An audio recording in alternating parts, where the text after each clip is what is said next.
EV India 2021 में आए visitors की लिस्ट में हमारी मुलाकात एक नए स्टार्टअप कंपनी कुबेर ई बाइक्स के डायरेक्टर विवेक अग्रवाल और अनिल गर्ग से हुई।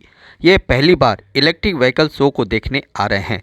आइए ईवी को लेकर उनके विचार जानते हैं। नमस्कार जी, मेरा नाम विवेक अग्रवाल है और हम पलवल में जो है अपनी असेंबलिंग्स करते हैं अपने ई बाइक्स की, ई स्कूटर्स की।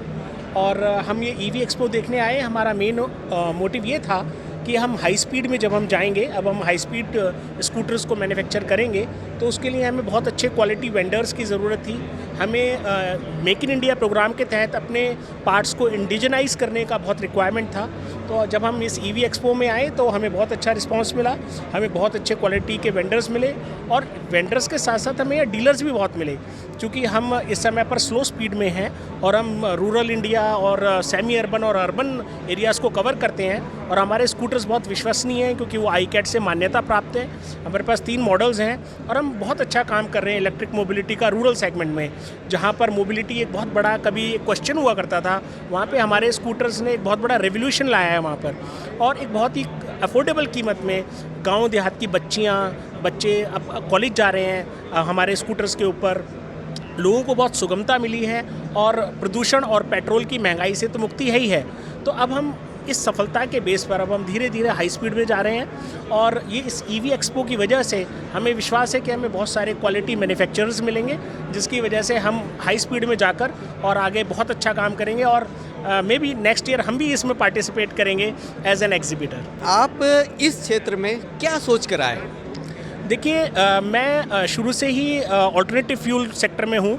मैं CNG और LPG का पिछले 22 साल से मैं ऑटोमोटिव सेक्टर में हूँ और मैं बहुत सारे OEMs का OEM हूँ। तो चूँकि इलेक्ट्रिक बाइक्स और स्कूटर्स ये आपको एक और दूसरा ऑल्टरनेटिव देते हैं जिसमें कि आप डीजल और पेट्रोल ना इस्तेमाल करें, वो महंगे ईंधन को ना इस्तेमाल करें, प्रदूषण को कम करें। तो चूँकि मैं CNG और LPG व्हीकल्स में था तो मुझे एक और मौका मिला इस इलेक्ट्रिक मोबिलिटी को बढ़ाने का, जिसकी वजह से कि लोग प्रदूषण मुक्त हों और उनको सबसे बड़ी बात है इकोनॉमिक मिले।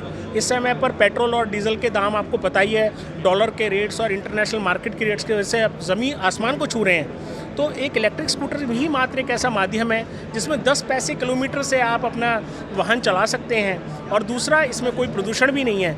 तीसरा, इसकी बहुत सारी ऐसी खूबियाँ हैं जिसमें कि आपको कोई स्लो स्पीड पे तो कोई रजिस्ट्रेशन भी नहीं है। हाई स्पीड पे सरकार ने बहुत अच्छा पुश किया है, जिसकी वजह से हम अभी हाई स्पीड में भी आएंगे। आपको हमारे स्कूटर्स अगले साल तक हाई स्पीड में भी देखने को मिलेंगे और उसमें भी हम अपने ग्राहकों को, अपने कस्टमर्स को, अपने डीलर्स को बहुत अच्छी हम उनको रियायतें देंगे। हम बहुत अच्छी कीमत पे निकालने की कोशिश करेंगे जिससे कि इसको मैक्सिमम लोग जो है अफोर्ड कर सकें। ये मेरा माध्यम था, ये मेरा मोटो है। आपने अच्छा LNG और PNG का जिक्र किया। आप इलेक्ट्रिक व्हीकल में electric vehicle CNG and LPG से जुड़कर कई सारी इथेनॉल भी है, मेथनॉल पे भी है, तो उस पर क्या है? अभी हाइड्रोजन से चलने वाली बसें भी आ रही हैं, तो उस पर आप क्या? अभी तक तो क्या है कि पूरे इंडिया में इलेक्ट्रिक व्हीकल है, लेकिन इसके अलावा भी कई सारे फ्यूल हैं जो जिस पर काम किया जा सकता है।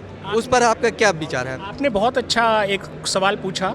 हमारे देश में खाली CNG और LPG ही नहीं, अब LNG भी आ रहा है जिसको हम लिक्विफाइड नेचुरल गैस कहते हैं। और ये जितनी भी बड़ी बसेज़ हैं जिसमें कि आपको एक समानांतर स्पीड पर बहुत लंबा रास्ता तय करना होता है, LNG उस एप्लीकेशन के लिए बहुत अच्छा है। और इसमें सबसे बड़ी बात है, इसमें जो नाइट्रोजन ऑक्साइड का जो उत्सर्जन है जब एग्जॉस्ट से निकलता है तो वो बिल्कुल ही नील है।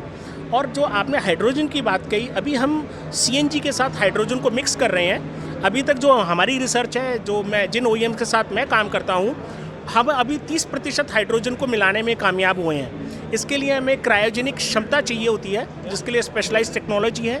उस टेक्नोलॉजी को हम इंडिया में कर रहे हैं। और मैं आपको यहाँ पे ये भी बताना चाहता हूँ कि अब हम एक ऐसे सिलेंडर्स में आ रहे हैं जो कि जिनका वज़न नहीं है।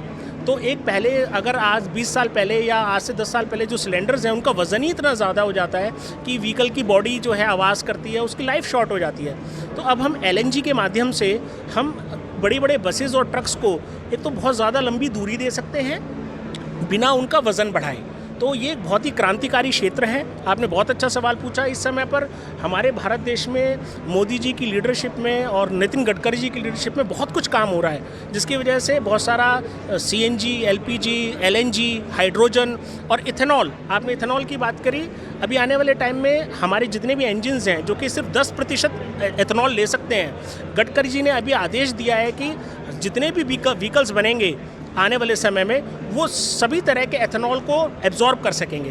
तो यानी कि एक गाड़ी में जिसमें पेट्रोल डलता है, अगर उसमें वो E10 यानी इथेनॉल 10%, अब आप देखेंगे E30 भी आएगा, E40 भी आएगा, यानी 40% एथेनॉल तक पेट्रोल की ब्लेंडिंग कर सकेंगे। तो उसकी वजह से एक तो हमारी कीमत कम हो जाएगी, हमारा प्रदूषण कम हो जाएगा, और सबसे बड़ी बात यह है कि जो गन्ना किसान हैं, जट्रोफा उगाने वाले हैं, उनका ये बहुत बड़ा आय का स्रोत बनेगा। सरकार ने एक तीर से कई निशाने लगाए हैं, जिसकी वजह से जो है बहुत बड़ा एक, मैं कहूँगा, इकोनॉमिक रेवोल्यूशन आने वाला है इंडिया में। आपका बहुत बहुत धन्यवाद, आपने जानकारी दी, धन्यवाद। Thank you so much, thank you so much.